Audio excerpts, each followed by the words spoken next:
Hey, look, menu pog.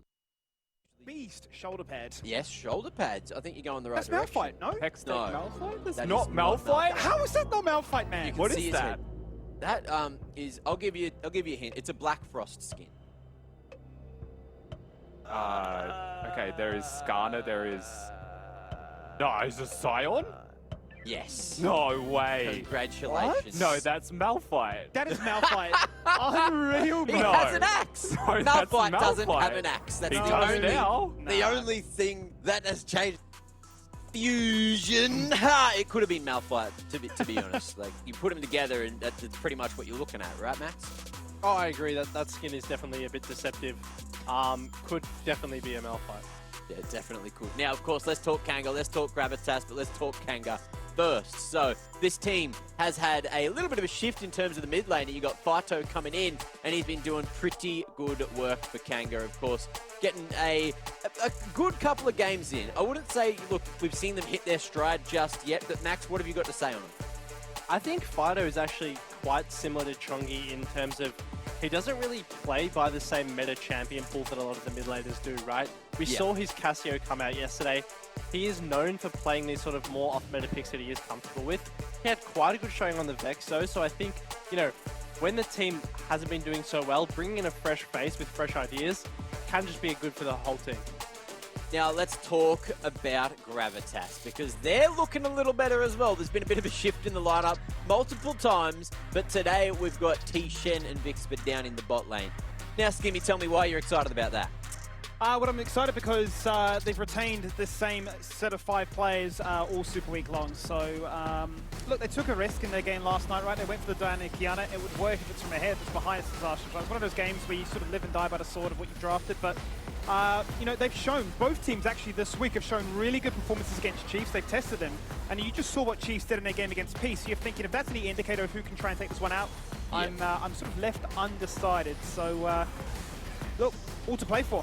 Well, look, Azus, of course, is in the jungle again. Last time we saw these two teams go toe-to-toe. This is when we saw Grav get that first dub on the board because he got the Nocturne. And I would not be surprised if that's going to be insta-banned, insta-vetoed, straight out of there from Kanga, because you don't want to give him the opportunity to play it again. Man's an absolute machine with the thing and just caused so many picks to happen. Look, you had Lionel as well. This is when he was playing the Lulu, sort of a bit of an enchanter angle. And I feel like we've seen him have a better time on a lot of those sort of hard engaged champs. Yesterday, he was popping off in terms of like the vision score, right? Man was doing everything right. Yeah, his best game, no doubt about it, yesterday. I really think Kanga is like...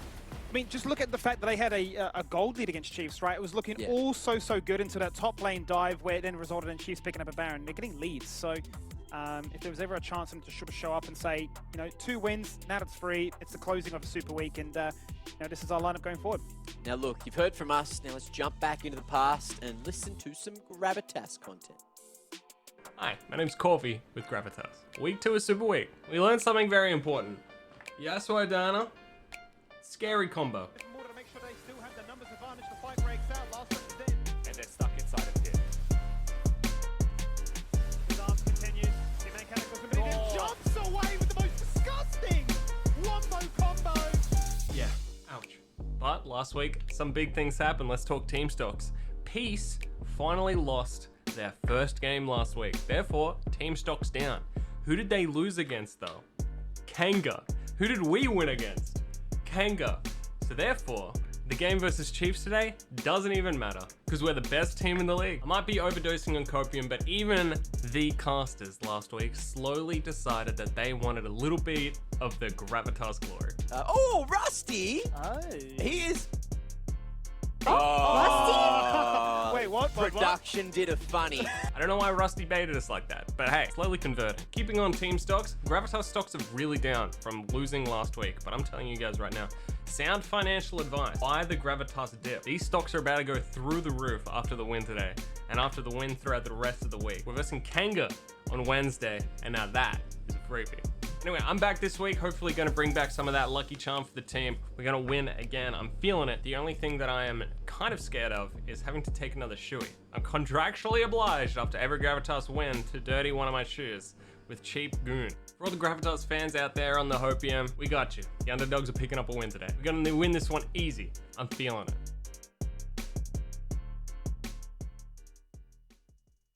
Please ban Yasuo Dana, man. Please. Look, Corby, put a bit of OJ in that and you'll be bloody right as rain. Take it from me. Now, of course, we got Kitty here. Kitty, tell me, who do you have for the interview? And also, say your part quickly. What do you think about this game going into it? Well, Corby said in that video that they are actually the underdogs, which I don't think is that true because we have seen great things from Azus and Tomashin and Vixer returning back into the roster. I couldn't grab Azus for tonight's interview, but I did grab his teammate, Nobody, so let's grab him in. Hello Nobody, welcome back to the interview. So, with Azus returning, you have a different jungler, and being his teammate, what do you think his qualities are and what he brings to the table for the team? I think Azus is really good. I think he calls a lot of plays that he wants to do, and he's really decisive, so it's nice to have him back in the lineup. Yeah. I do know that he is listed down as a top laner, but he's currently playing in the jungle. Do you guys actually help each other in the top lane? We do. Yeah, we do some 1v1s and we talk, so yeah, I like having him on the team. He's a good addition. It's a nice dynamic. He wasn't expecting to be playing jungle, but here he is, so he's good at it. He definitely is good, and something else we've seen that is also good from Gravitas is that we've actually seen a huge improvement, specifically in the early game, where you guys, ever since the 3-man role swap, is this because of a different playstyle, or is it because you guys have history playing all together? I think the biggest reason is probably just a bit more experience in the players, so we can maybe make a bit more decisive calls, but it comes down to just the practice as well, so we're scrimming more and hopefully it pays off. Well, hopefully it pays off in tonight's game because you guys are ending the Super Week, hopefully with a dub. Best of luck, Nobody, and see you on the other end. Thank you. Always good to chat with him. Now, I feel like he had a more humble opinion, and I think yesterday was Be a Humble Day, so, you know, more humble opinion than Corby, who said today was going to be free. But look, let's see what we think about this game. Let's see where we put our predictions, because Skimmy and I believe, got that dub before, which means you are 1 away or tied up with Kitty, 1 away. Almost there. Wow. And look, Max, you're doing a pretty good job for Rusty, getting a couple of dubs on the board today. I think I've lost more than I've won, Mac. So I don't know how happy you'll be with that, but I'm pretty confident in this one. I think we all sort of share the same train of thought there. I think Kanga just, although they haven't been performing up to standard, their players are just, they're just outclass Gravitas, right? I think especially Only has been playing really well despite his team's losses. I think he's definitely been a key to what success they have had. So I think I'm looking at him to have a really big game today. We'll see if that comes through, because Only, you know, he can pop off at any given moment. Started the split strong, but it's been a bit shaky since then. Maybe he's been targeted. Who knows? Skimmy, say your bit. Why have you gone for Kanga? Yeah, I think Max raised a lot of good points. I look at Only in particular. You just look at their last time they took on Gravitas, right? It was really the only show. The Viego amongst the team of, you know, no kills. And he's like, well, I got 5 kills, let's do something. It was an interesting game though, right? Because like that was the first game where Zeus actually came into the fold of things. So if there's like some superstitions going around, maybe Gravitas fans are feeling pretty confident. Now, what about you, Kitty? Same thing as the boys have said, or you got a different opinion? I didn't actually expect everyone to go with Kanga because, like I said, I still think tonight's last game will be kind of close because it's not a drastic difference in skill. But if Azus' Nocturne gets banned away, I think it will be pretty hard for Gravitas to grab the win like last time. Well, guess what? We're about to find out if that Noct is going to be banned, because Champ Select is ready. Let's jump on to the final game of the day. So it needs to be the case. Thank you very much, Mac, as I welcome back Max for what has been a pleasure casting alongside him today on his debut, making it look easy, mate. Absolutely, Skimmy. Thank you so much. I mean, it's easy casting alongside the king. So, yeah, look, Prager, no pauses. This game, hopefully we should have a clean one. But the first pick, Rise, we've seen Rise be actually quite a high presence today, being banned a lot. And so it'll be interesting to see what Daejeon can make of the pick.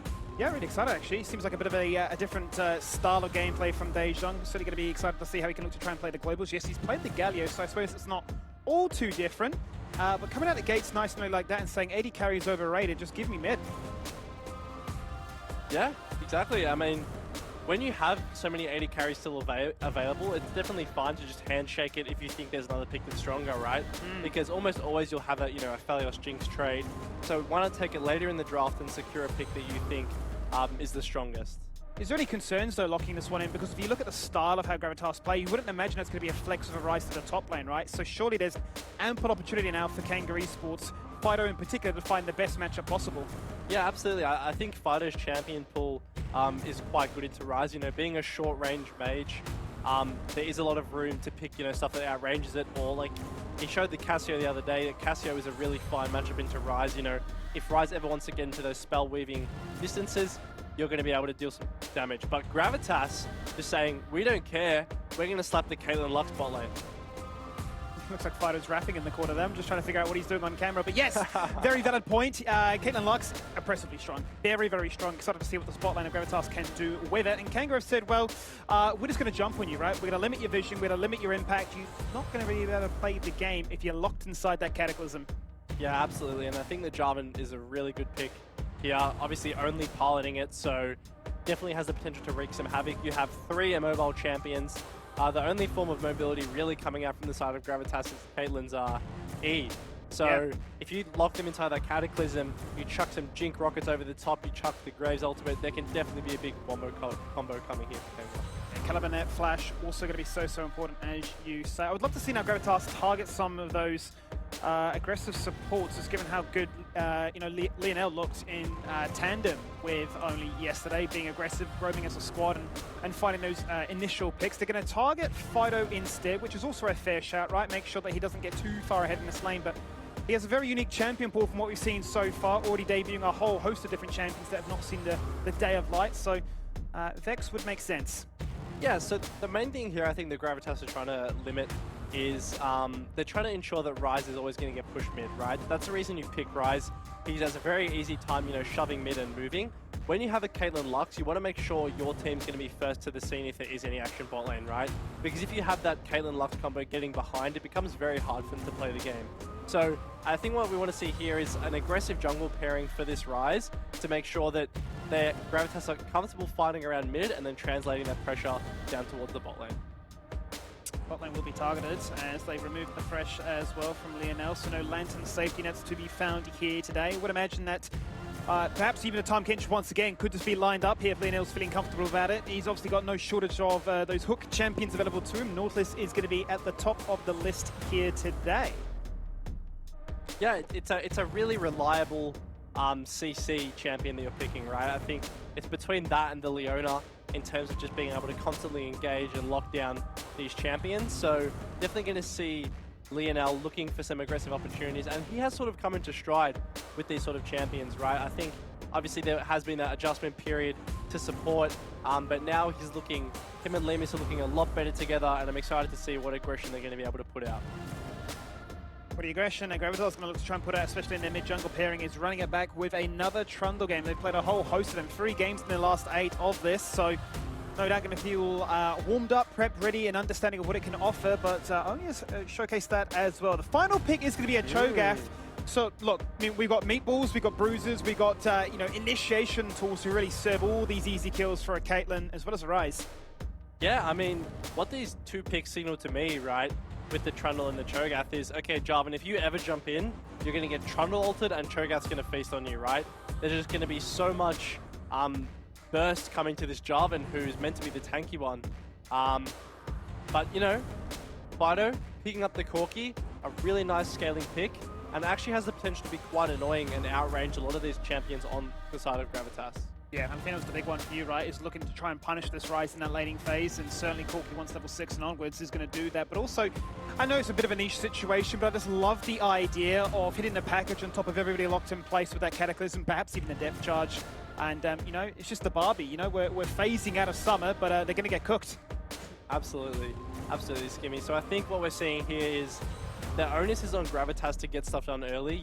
This Rise into Corki matchup should be quite good for Dejong, able to push the wave whenever he wants and look for a roam. So I'd definitely be looking to Gravitas to get that first Dragon, get that first Herald, and, you know, get some plays towards bot side, because if you're heading into the mid to late game even versus Kanga, I think you're going to have quite a rough time. Oh, for sure, for sure. I mean, that seems to be always the bread and butter of what we've seen when you are locking in a Caitlyn Lux, right?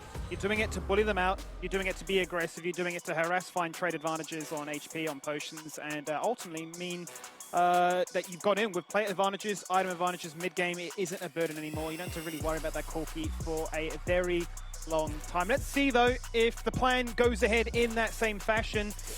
Who knows? Because Kanga have certainly given him a curveball on this one. Liv is also going to play another Graves. He loves to play this Graves, and I feel like is one of the only people, Max, that opts for the combat summoners rather than the TP.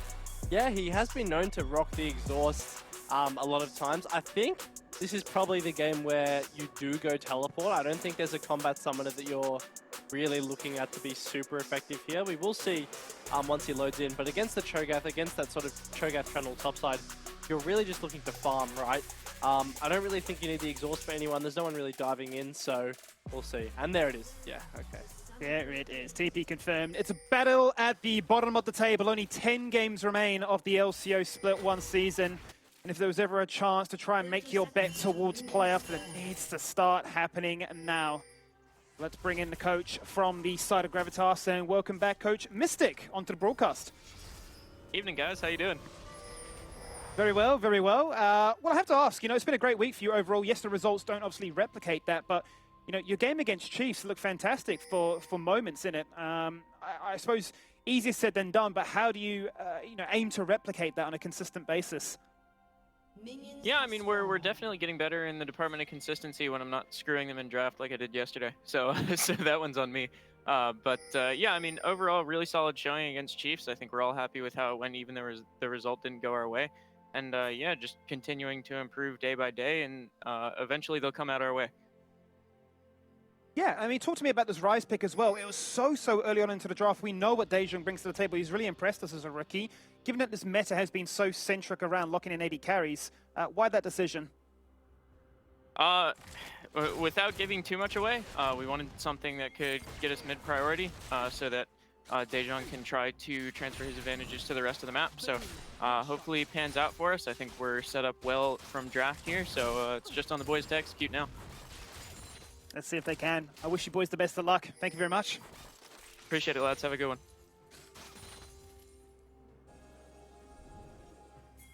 What do we I love it. here? I love the draft strategies coming in already. I mean, we talked about that priority, and it's nice to see that they are playing towards that. As we see only, he's snuck into this red bush. I wonder if Aziz will face check, and the sweeper does give it away, so only just going to have to run.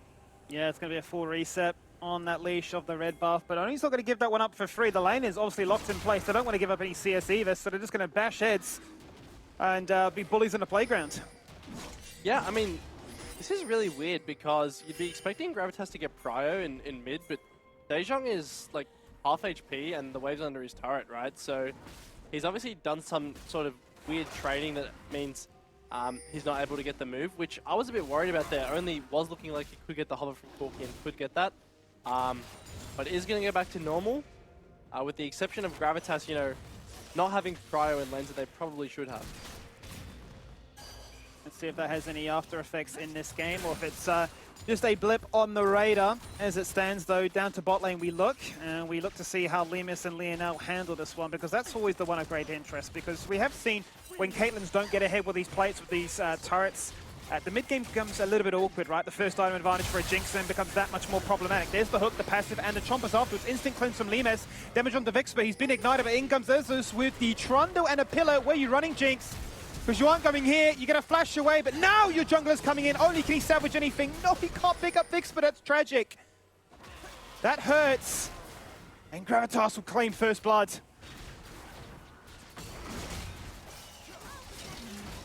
And really nice from Aziz there. I mean, he does the red buff. Kanga know he's on it, right? They know he's there, but he just runs straight to bot, capitalizes on the fact that Kanga are trading at that moment, and picks up the kill. So yeah, really well done from this slept-on jungler, if I may say so. Myself. I see what you've done there. Big brains, big moves, playing off. Yeah, and I guess now we're sort of starting to see these lanes play out more how they're supposed to. I think that the main reason Gravitas didn't get the push is because they didn't start in lane for some reason, so Kanga were able to get the level 1 ward in the middle bush there, and that just means that Gravitas weren't able to get the lane control they would have liked to get. In this lane, obviously you're wanting to stack really big waves as the Caitlyn Lux, and then threaten tower platings, right? If executed well, this lane's getting like 2-3 plates just naturally, and then you chuck in the Herald, and then they're getting the whole tower suddenly. And we have seen different strategies also, right? Once the Herald spawns around the 8-minute mark as to how teams play. Some will just plant their bot lane, still bot side, and say, well, if Kanga want it, we'll get plates. Others have said, no, let's just all in, go for a fight, get some kills as well, as Only is going to do just that. In comes Fido, he's not level 6, but he's not going to mind. Valkyrie across the wall, say what's up. The Impale will not save his jungler, as nobody has no business being here anymore. I mean, Fido is just here somehow. Like, this lane, Fido should not be being able to move first to these plays, right? That's the reason we've picked the Rise.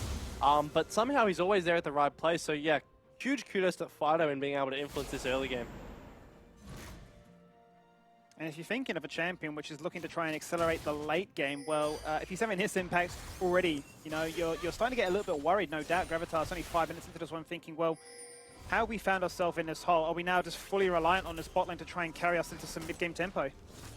Yeah, and the worry is they're not even up CS, right? Like, bot lane is actually down CS. Kanga's going to push out this wave and get even more ahead for Lemus. So when you're playing a comp that does require a bit of execution, you need to make sure that's actually happening. And you know, with Fido keeping Dejong pressed in lane and not being able to move first, it's actually really, really big for the rest of the map.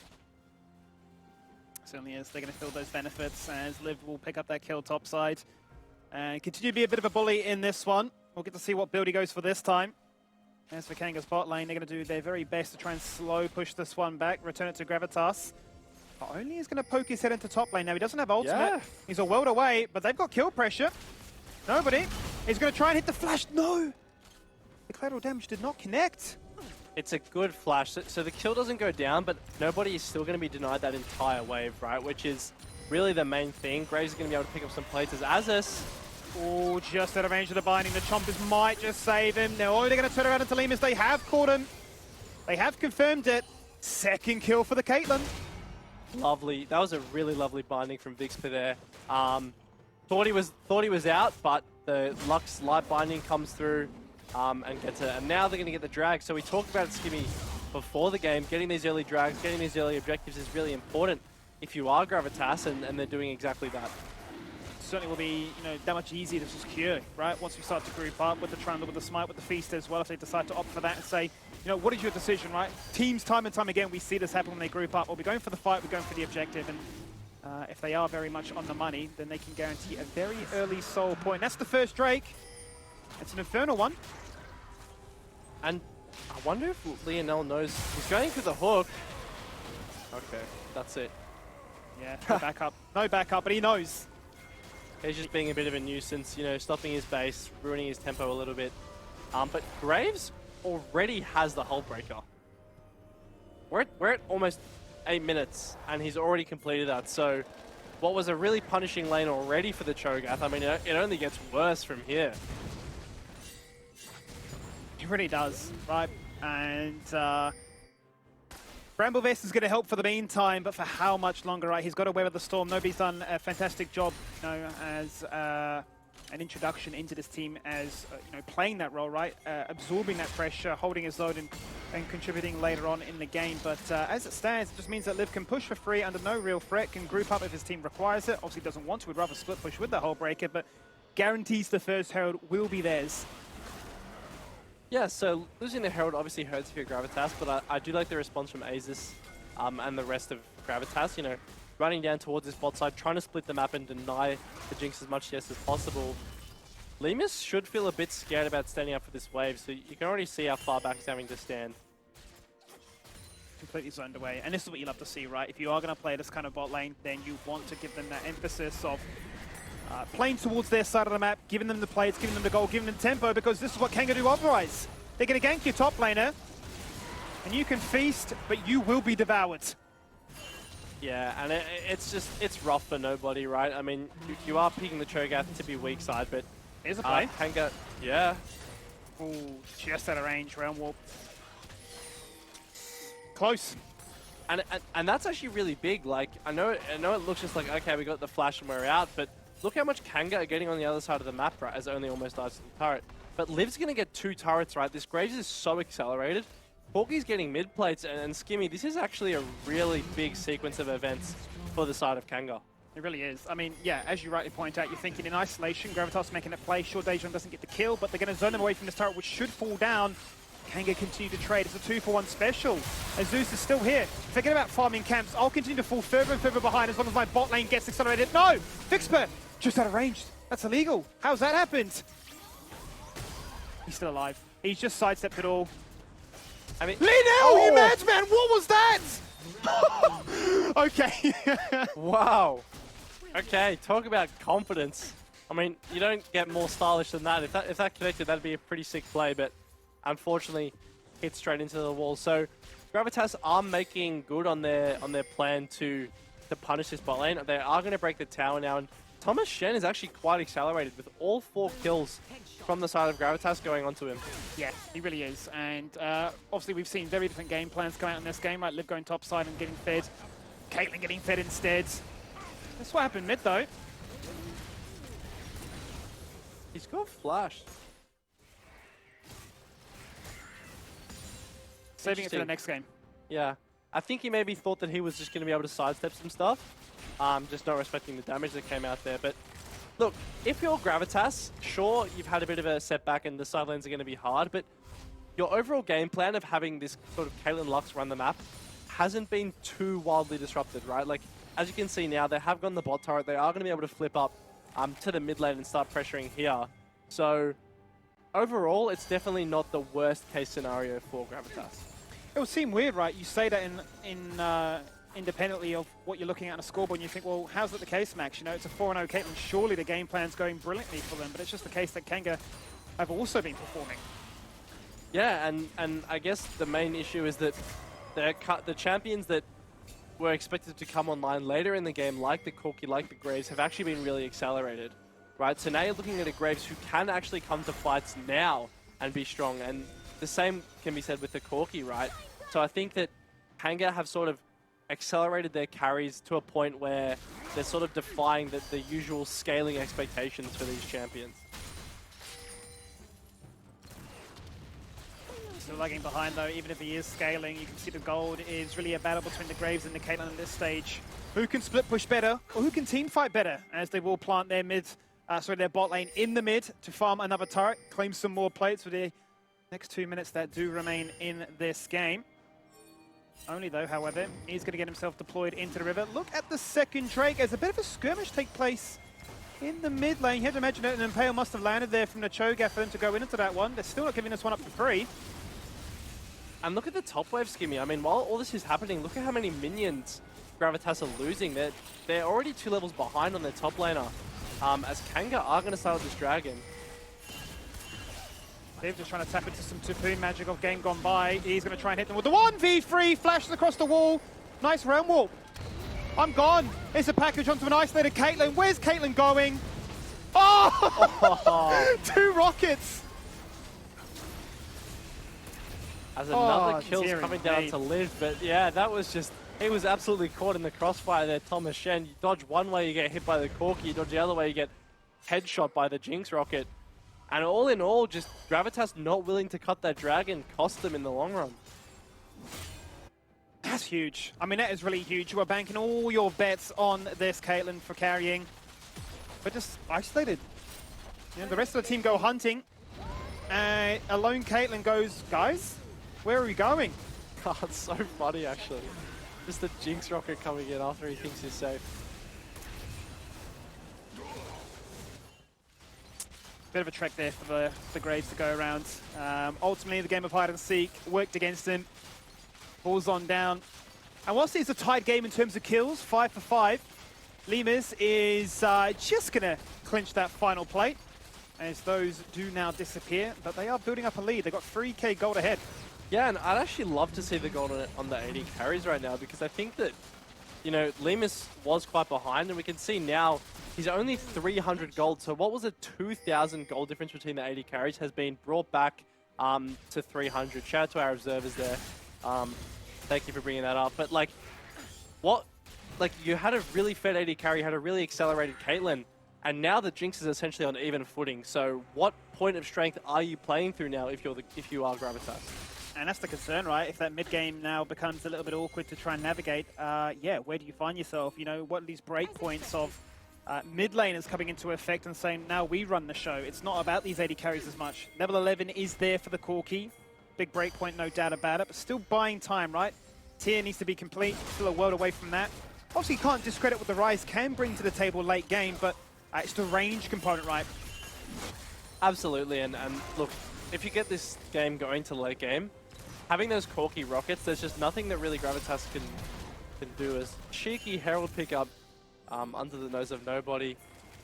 But yeah, I mean, this Corki's just going to be an absolute nuisance. You know, Rise can't really get into range unless he's using the flash, as Only has found nobody. He just wants to 1v1 him. Does Liv come here if you will? Okay, Oh. it's the flash. What is? But where's he flash to, Max? Because I don't know. Flash into a different realm, and the realm might be the Shadow one, because he may just die. Double rockets again. I don't know what it is with Kanga, but they love fireworks and explosions.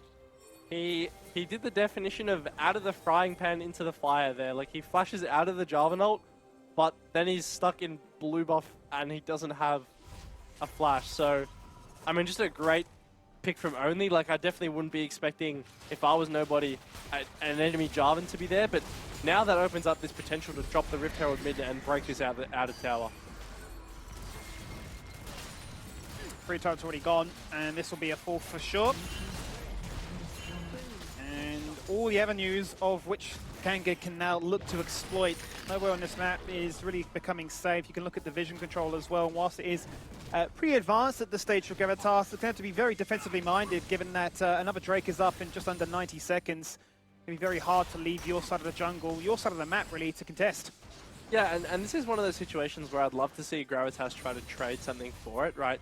Swap your Caitlyn up to top, get her trying to push down this turret, get this outer turret that has a bounty on it, and get her some gold back into the game, right? Because there's no realistic situation where you can come to this dragon and win a fight, right? I think the top lane is just too far behind, your jungle is too far behind. Try to trade something and get some positive outcome as opposed to just losing. Let's see what they can set themselves up for. As it stands, nobody's pushing top side out. Going to be very passive though, knows that a lack of vision has now been found. He's got a TP however, so he could look to try and continue that if he does spot Liv go back to his team. Rest of his team, however, are grouped up and looking to try and catch up members. They're the ones hunting for picks. They've caught out the Rise, they're going to lay out a CC beautifully, and there is no answer. He had no flash, he had no out. Yeah, I mean, I think that was just a bit greedy, to be honest, from Daejong. Walking to the jungle when you have no vision there, you know your whole team's topside, right? Have to respect that the area of the map is just dark for you and just gives over that free kill. So, I think Gravitas sort of lacking that decisiveness to cut their losses in one area of the map and go to another. Yeah, it feels a bit like frustration right now. They're grouped up as a team, walking into brushes all together. Face checking is certainly dangerous, but a little bit lost as to where to attack next, right? They can't go topside to answer this Graves. He can 2v1. They can't group up to try and take this Drake away because they have no vision. Nobody is on a flank though. I don't think Liv noticed it yet. What does he do? He sidesteps that in a 1v4. How does Liv play this one? Instant flash away. This time it's good. He may just be out. The Realm Wolf is there. Sidesteps another rupture. He can ult this wall. Ults the wall! Oh, no! A little bit too early. Binding. Great binding. Good flash binding. Yeah, I mean, Vixpa has been on point. Like, sort of been the unsung hero of Gravitas here, leading to a lot of the kills that they've been able to pick up.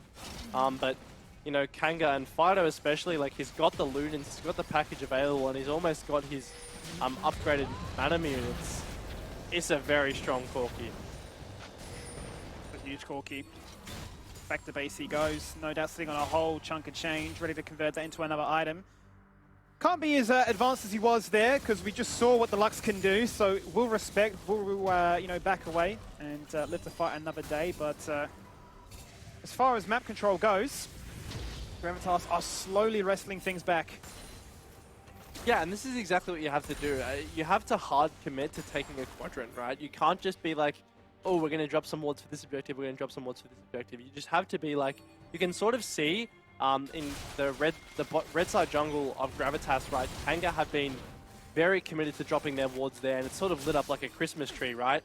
And now, since Baron's spawning soon, they're going to transition that towards the top side and just control a quadrant of vision. And this is exactly what you want to see from the team that is ahead. You know, making sure they're getting aggressive deep wards and then playing to choke the enemy out of their own jungle.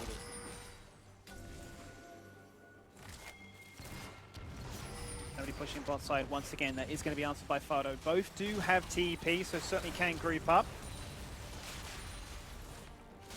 Gravitas now hunting for that reset. Back to base they go. Could be an opportunity now if Kanga have spotted that one out to start up the Baron. There are some pings, question marks also from Gravitas wondering, are they on that? What is the TP? If that's ever a sign of life, then surely it's now. And I think they're just going to look to turn Skimmy. I don't think they actually want to start it. I don't think they're in that much of a rush, given that they definitely outscale in this game. So I think they're just trying to set a trap and see if Gravitas will fall for it. And if they walk in, they're going to pull the trigger. Thankfully for Gravitas, there was no worry. Obviously the Baron, we know, wasn't ever started up. But Gravitas were comfortable with the decision of the amount of members that they did spot out, that it wasn't under any major threat. Blue Trinket goes out. They know this time the Baron is very real. They see Fido harassing, acting as a bodyguard, a goalkeeper on the sidelines, locking him in place. There is the hook. Lionel cleaning up house onto a Zeus. There's only, he's dead. They have no smite, but the Trundle is still alive. The Subjugate putting in big work. Double kill for Thomas Shen before he falls on down at the demise of a double kill Corki. Not actually the worst outcome, Skimmy. I was definitely expecting that to be a lot more one-sided after that hook landed, but Thomas Shen able to pick up the double kill, eventually does go down for it, but I mean, a 2 for 2 at this stage in the game, you have to think favors Gravitas, you know, with the team that's being behind, being able to trade even gold is definitely going to be worth it. The one thing I do want to draw your attention to is this Corki, right? I mean, we saw how much damage his rockets are doing then, and it's only a level 14 Corki. I mean, just look at this. Look how much poke he does in the fight. That's free pickings, really, isn't it, at this stage of the game? I mean, Thomas Shen tries to make a hero's play. Not maybe what you want to see all the time coming at your AD carry, but he did. He gave it a go, and for his sins and for his crimes, he'll pick up that double. But yeah, quite rightfully so. No doubt now Fido working towards that Ravenous Hydra, and that's when it becomes really scary, right? Because you've got the Omnivamp and you've got the sustain from afar, so you're just really untouchable. Yeah, it's already reaching a level where it's just a bit ridiculous for Gravitas to fight, because they will just get, you know, one if they take one big one, the Caitlyn's half health, right? So it is just a matter of time before Kanga become really strong in these fights. So I'm looking at Gravitas to, you know, at this next dragon, are they able to force something? Are they able to get a pick? You know, Thomas Shen does have his flash up. Same with Aziz.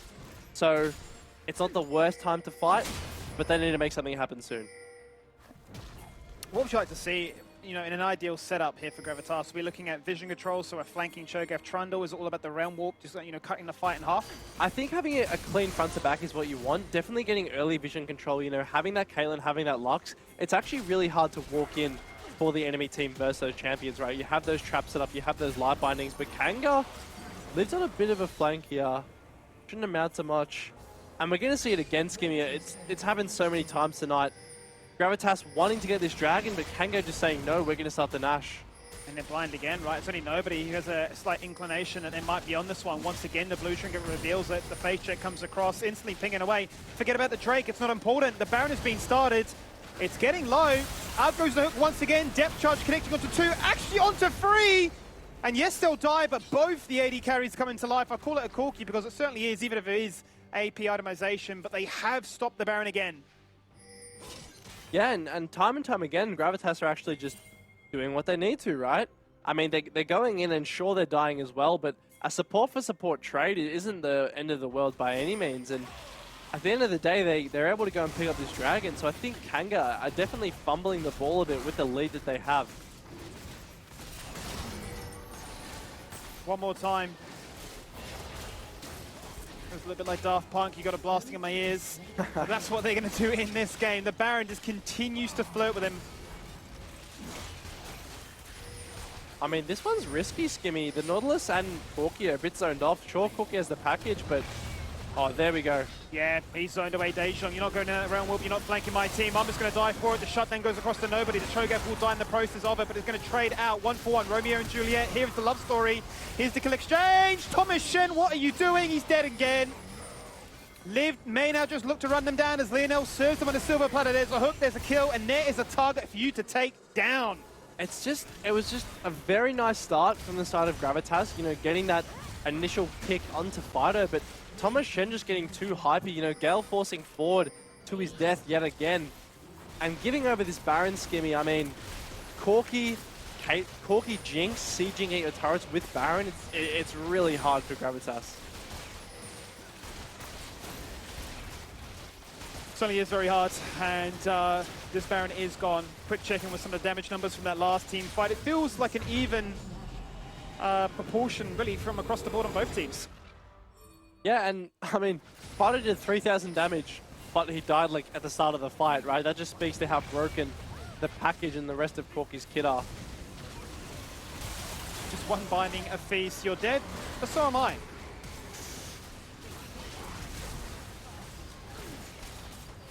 He went for the Gale Force execute. I respect it.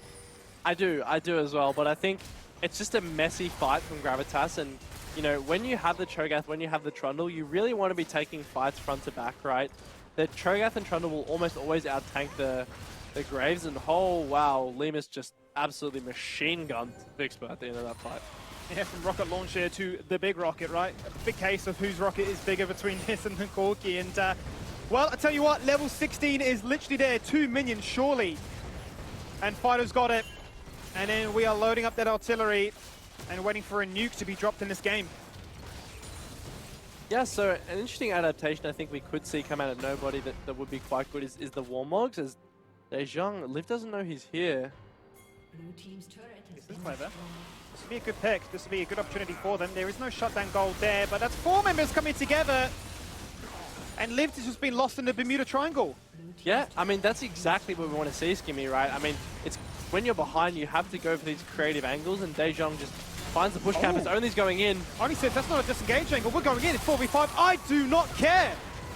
They're going to find a kill initially, and now they're going to rinse the floor with them. Double kill here for the Jinx, and they're not going to be done with that. Yes, Lemus is no longer excited, but he's definitely excited with the way that this game is working in their favor. Thomas Shen! Oh, he's done it! He's done enough. Has that saved the game? I'm not sure, Skimmy. I mean, there's Baron. This Lux is support, so she doesn't have the greatest wave clear, and I think that Kanga can just try to end the game here. I think they might be right. 2 cannons alive, still there. Pushing on, one Nexus turret has been removed, on towards the second. Vixper has to kill it, but it's going to be protected by a TP. Oh my lord, look at those rockets. Just does not cease to ever amaze me. It is beautiful. And Vixper somehow, somewhere has got away with murder. He survived. Oh, just sidestepping the Rupture as well. The Nexus is completely barren. It's bare. There for the taking, but it will live just a fraction longer. And they're going to live for one more fight, Skimmy. You never know. Look, I've definitely won games where the Nexus has been open, so... I mean, look at Thomas Shen at the end of this fight. I know only gets a good engage, gets killed instantly, but the damage coming out of Lemus and Fido, they're essentially just one-shotting Gravitas' tanks. Yeah, they really are. And that's the concern, right? You really wanted them to be the ones in the front seat, looking to try and cause some pressure and pain points at these carries, but... doesn't seem to be the case, right? You're looking at really Thomas Shen to try and pull, you know, an ace out of his sleeve to say, well, I've got summoners, I've got moves, I've got mechanics, but he's always dying in the process. Yeah, and it's hard, right? Because you're sort of at this stage where your frontline isn't really that much of a frontline anymore. We saw in that fight that, you know, both Asus and Nobody are sort of dying in like 4 or 5 auto attacks from this Corki and Jinx, so... If your frontline can't survive for that long, you don't have a chance to dish out the damage that you need to. Yeah, you were calling out for a Warmogs as well, right? But I feel like we're a world away from that ever being completed. Looks like the Titanic next on the menu for Asus. As for Nobody, wants that full male evolution as well. So Tough time to find yourself in. Even tougher when a 4-1 split like this happens. You're going to try and bully on towards Graves, but he's the hole breaker. He doesn't really mind about this one. He's going to flash away off screen, picture-in-picture. The rest of his team are deciding, do we continue to push top side? Caitlyn traps today, maybe not the best idea. So now do we just escort these super minions through mid? Yeah, there's just no damage without the Caitlyn in this comp. I mean, only flashing onto Dejong. Yeah, he's had enough of this one. The dance will no longer take place. The binding goes out, does not connect. Gravitas need to do something. They can just literally right-click the Nexus and the game is done. 30 minutes into this one. Last chance now for Gravitas. They've caught Corki. He's gone to the afterlife, coming out from the resurrection of a Guardian Angel, but dead once again. A shutdown here for Thomas Shen. The Nexus is down to 60%, but they've done it.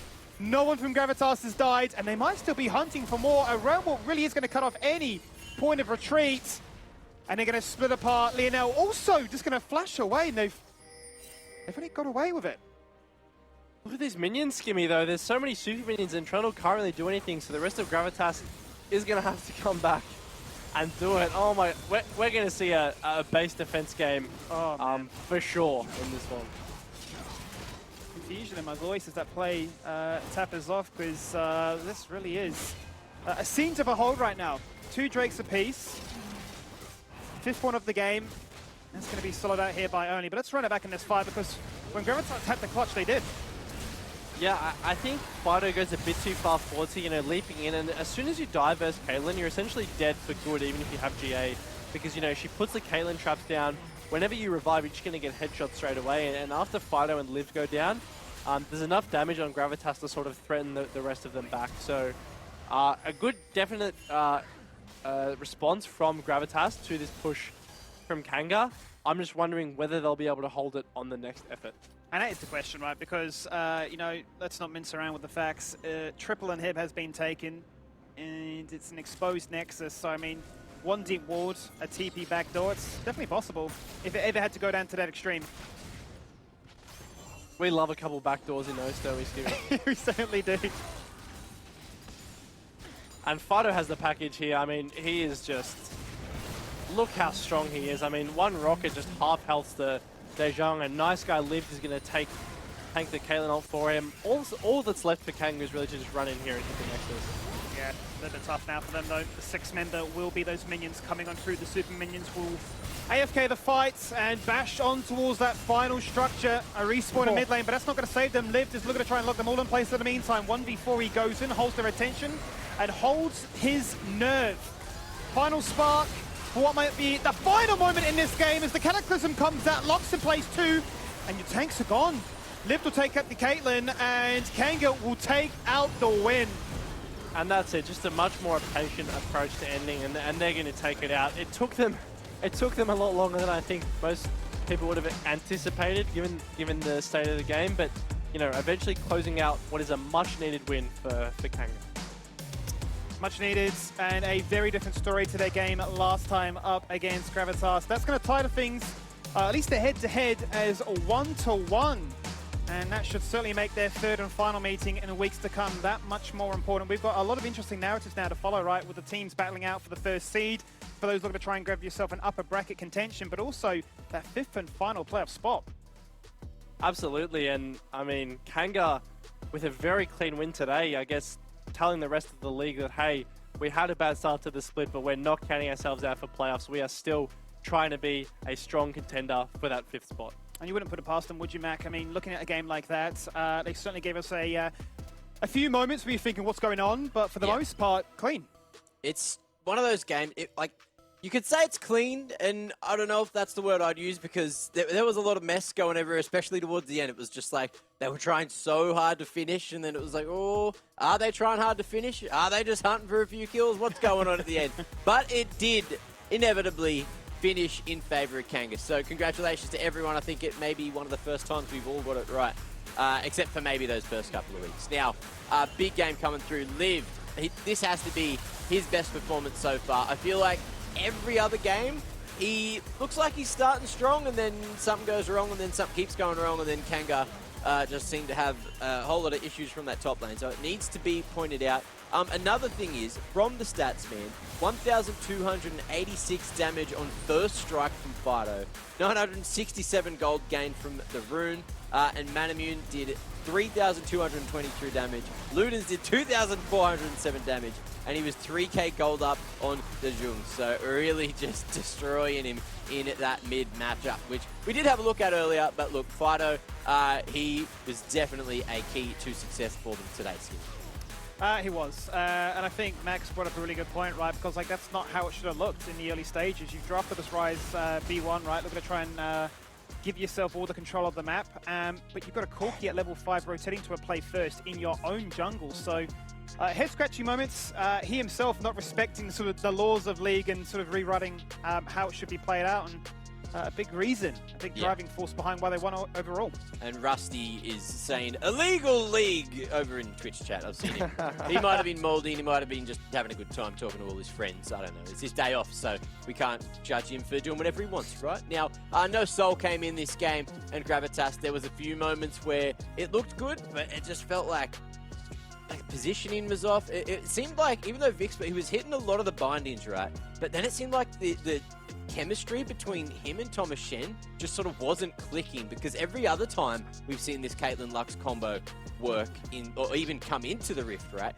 It's just worked so crazily, because just the ult on a couple of bloody bits of CC is so damn powerful. But Gravitas, they couldn't get it working, Max. Yeah, and I think the whole approach to the draft was quite good. It was something I liked. I think it was quite straightforward as to how they wanted to play. I think in terms of execution, you're absolutely right though, Mac. They didn't really play the fights out how they wanted to. You know, they were always sort of split up. They didn't really have the Cho'Gath and the Trundle being that frontline presence that you would love to see. So I think that if you are going to review as Gravitas, I think, yes, stick with the draft. Change up how the mid lane was played, because Skimmy, you raised a really great point. Rise should not be losing Prio at level 3 in that matchup. Absolutely not. So I think just a couple of execution errors. I don't think they need to change the style overall, but just cleaning it up a little bit. Yeah, cleaning it up is definitely what they need to do. Now, I wouldn't mind getting Kitty in to see what her opinion is on the matchup. Kitty, did you enjoy the game? Were you happy with the result?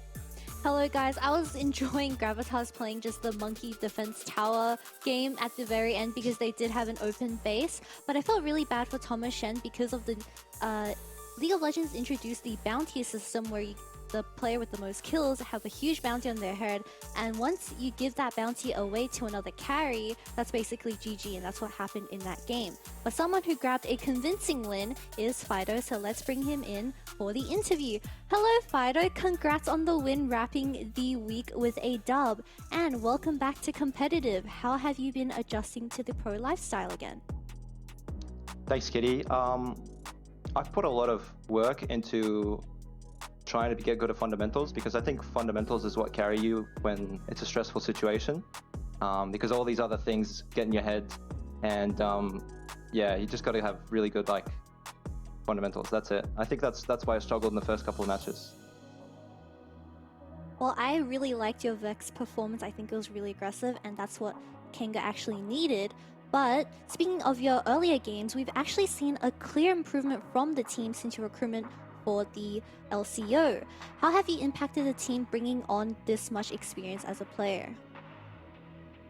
I think I'm like a voice that the team needed. There wasn't somebody who would just kind of call for plays, and I think the team wasn't having a lot of fun. When you're not having fun, you know, you can't really win, because when you're winning, you'll still have fun, but when you're losing, ooh, things get bad. I mean, in this team, I can tell you when we play a scrim set, okay, and we'll lose a scrim set, and then we'll come out of it, and I'll ask my teammate, like, how'd you feel about that set? And they'll say, like, nice, that was a good set. That was a good, I learned a lot. That's all you can ask for from a teammate. Positive mental is indeed the most important thing, especially in competitive league. But since you are returning to competitive play, we see a lot of new faces. Which team or even which player are you most excited to play against? For mid lane, Kiyose on Syndra. I think that guy's a brutal Syndra player, so I'll ask my team to leave it open, so it's a bit of a challenge. Well, hopefully we do get to see your rematch and Kiyose on the Syndra very soon. Well, not best of luck. Well, thank you for the interview, and hopefully you get a good night's rest for next week. Thanks, Kitty. Take care. Thank you, thank you. Always good to check in with the players, but always good to, you know, welcome some fresh faces into the interviews and good to chat with Fido as well. So he was just the voice that they needed, and it seems to be working because Kanga now getting a couple of dubs on the board. So I guess it's a decent swap, right? Now, that brings us to the player of the game. Do we have any idea of who it should be for this game, Skimmy? I reckon it's that man right there. Hey, really good performance. Just like I said again, his impact was felt from day dot in that game. And look, at a few moments, right? We were saying I've got a package. I'm not afraid to int, but who doesn't like to see a Corky showcase it all? Hey. Yeah, that's it. Now, let's jump on in because you're bloody on the money, Skimmy, and so was Fido. Just doing a damn good job in mid, running around, just smacking everyone. 69% kill participation for the funny number, Max. And look, 9-2-7. You couldn't ask for too much more from him this game. I mean, almost 40% damage is pretty crazy. I don't think you really see that in a lot of games at all. That's definitely sort of the higher end of what's possible for a champion. So yeah, absolutely huge game from him. Like we said, really pushed the limits of how he could play that lane, because with the Rise being so crucial to how Gravitas wanted to approach that game, he just shut that down completely and really ran away with the game. I feel like, you know, 24% gold share there as well definitely was inflicted by that first strike rune. Of course, you know, an extra K or so in the bank, a little bit less than a K just from the rune itself, but the man was doing damage, the man was clearing waves, the man was just having a whole lot of fun in all those team fights because he was just sitting back and causing all the damage. 40% of it, whatever it was. That's nuts. That's absolutely nuts. Now, Kitty, tell me, what do you think the play of the day was? You mentioned something about it being Tapoon having the 1v2 in the bot lane. However, I actually think it was a play from the first game. I actually don't remember specifically, so I can't bring it up, but hopefully it is that play. Okay, Max, any takers for the play of the day? I'd actually agree with Kitty there. I think it has to be one of the fights where Kyosei had just absolutely popped off on the Ari. He just absolutely single-handedly turned the game around. So yeah, I'm with you, Kitty, on that one. Okay, what about you, Skimmy? Could be Tapoon going for like the 1v3 at the end. We just took on the entire world on his own. It could also be when Kevy and Puma just burst into life and said, fine, I'll do it myself. I wouldn't be surprised if it was like one of those first aces they had in their game. Well, I'll tell you. The play of the day is... I'll let the clip do the talking. Huh? What do you reckon? See, find out now. Oh. It is Hey! the outplay. The big man doing work here on the Graves. Just, I don't know, how many bloody stacks of E do you reckon he had here? Probably like 3 or 4 by the end of it. Just dashing around like an absolute madman, getting those bloody resets. And then, of course, just untouchable. Now, the key thing for me here is watch Appy. That charm barely missing, and from there, it just didn't work as expected. He even hit him with that Everfrost, and look, there's some kind of like ticking damage going on, but does the man still have the pot on that whole fight as well? Is that what saved him, Max? I mean, Tien actually, if you watch that, Tien actually hits him out of the charm. So if he didn't use the Jace E there, the charm would have connected. So I'm sure Tien's going to have, or rather Appy's going to have some harsh words for Tien after that game. But yeah, the Triumph coming through, I mean, all that healing and Tapoon just making it look too easy. Okay, so sometimes too much chemistry is like a bad thing because yeah, exactly. little mistakes happen. So very unfortunate. Although that didn't really impact the outcome of the game. It was just kind of like a great mechanical feat of, well, I thought it was all mechanics, but now some of it's just coincidence, right? So a bit unfortunate there for TN to hit that at the right time, or wrong time, depending on which side of the fence you're swinging for that game. Now, look, let's have a recap of the standings. At the end of the day, we have one at the top. We love it. There it is. Chiefs right up there, 11-1. Holding on to the top position, holding on to the reins with Peace sent down to second for the first time this split. So a very strong start, but now how the mighty have fallen. Speaking of, Order starting to climb their way back up, tied up with Pensinet there in third. So I thought we could have had a 4th place team today, but it didn't happen. So it's ties for 3rd now, and we'll see if that changes into next week. In 5th, Direwolves able to hold on to that position with Mammoth sent down to a 6th position. And then Kanga and Gravitas still down towards the bottom. Kanga, of course, with one extra dub, which means they're starting to catch back up to Mammoth. So they still are definitely a contender for that 5th spot and a contender for playoffs. It just depends on how the road to the end of this split goes. Now, Max, you know, you've had a great day today. Anything you want to say on this leaderboard with how the shifts have all happened? Look, even though there were a lot of things that separated at the leaderboard, it is still insanely close. And I think that obviously the main ones I'm looking at are number 1 and 2. I think, you know, obviously that could go either way depending on how they match up against the likes of PGG and Order, respectively. Yeah. And same with those 2 teams I just mentioned, right? Both sitting at 7 and 5, wanting to play for that upper bracket. I'm expecting a really heated rivalry between these teams as we head into the later weeks of the split. Now, speaking of the later weeks, that's the end for this week. We got to jump on into next. So a couple of days before then, it's going to be week 6, day 1, of course. But look at this, still a couple of very spicy games on the damn menu. Kicking things off with that PGG Chiefs rematch. And that's where things could get spicy because we know what Pensanet are capable of, but after seeing what Chiefs pulled out today, like I've got absolutely no questions onto their form right now. Looking at that 7 p.m. game, you got Peace, you got Gravitas, and that should be on be one-sided on paper. 8 p.m. is where things start to heat up. You got this Kanga and Mammoth game, and this is Kanga's chance to catch back up to the Tusks Up gang. Let's see if it happens at 9 p.m. to round out the day. It is going to be Order and Direwolves. So if Order play like they did today, going to have absolutely no worries. But Direwolves definitely not going to be out of the conversation. Skimmy, what's your game of the day here? I think I'm going to be hard-pressed to look at either games 1 or 4. I think if you look at game 1, for instance, Chiefs now have a 7-game win streak, the biggest we've had so far in this entire split of any team. So they'll be looking to try and make it 8 on the bounce, but I think if you look at Direwolves, certainly a team that even with a substitute jungler look pretty sharp and pretty strong, and on their day can certainly challenge teams like Order. So that could be a bit of a sleeper game to close that night. Okay, now Kitty, anything you want to say to your fans, anything you want to say to Max before we wrap up the day? Max, you had an amazing time for your first color cast. It was great having you here. And everyone, it's getting really late. We are late in schedule by 30 minutes. So hopefully everyone has a good night's sleep and see you all next week. Yeah, look, I hope that is 30 minutes. Look, that's I like not how too she's bad. like, I've got places to be, mate. I've actually double booked. Like, I've got places to be. Look, Max, I wanted a nice send-off for you, but Kitty's got to go. So I think we'll wrap it up there. You know, we'll say goodbye to you all in Twitch chat. Have a great end to the week and have a great weekend. We'll see you on Monday with yet another Super Week. He's still hunting, he's still looking. Vayne isn't there. Those are innocent to use the Hex the gate! Oh, look at the Ari, the one-shot. Goodbye, Seraphine. Now, Border hits the Crescent Guard, immunes all that damage. And Shinky's looking to lay down some slows so that Frost can pop off. Zorenis goes into the night, tumbling for the Silver Bolts. Can't find Rocco just yet, but it does not matter. Frost finds the killer to try on the bomb. And Direwolves collectively ripping apart the team. One shutdown. They did remove Kyosei finally, but it's another ace. That Ari was filthy. Well, now Balkan has been called out. Lightning Crash comes across, Puma with some uptime. Great Solid Flare and a huge shield smite.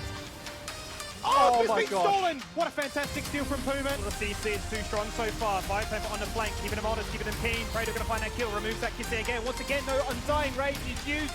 The CC layering is fantastic.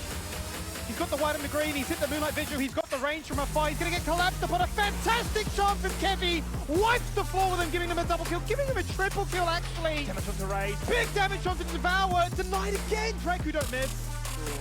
And will Chiefs now win the fight? Is that the game changer? I think it might be. Tapoon against the world, 1v3. He's got a whole break. He has Todan tanker. You can't think of that. He has a tank, a bruiser, and everything else. He's going to get a double kill. He's hunting for the triple. And that is the first ace of this game. Oh no. Sidesteps everything. He cops the damage. I'm a tank. There's the ult. There's your head. I'm down to 10 HP. Oh no. They're just trying to tap it to some Tapoon magic of game gone by. He's going to try and hit them with the 1v3. Flashes across the wall. Nice realm wall. I'm gone. It's a package onto an isolated Caitlyn. Where's Caitlyn going? Oh! 2 rockets.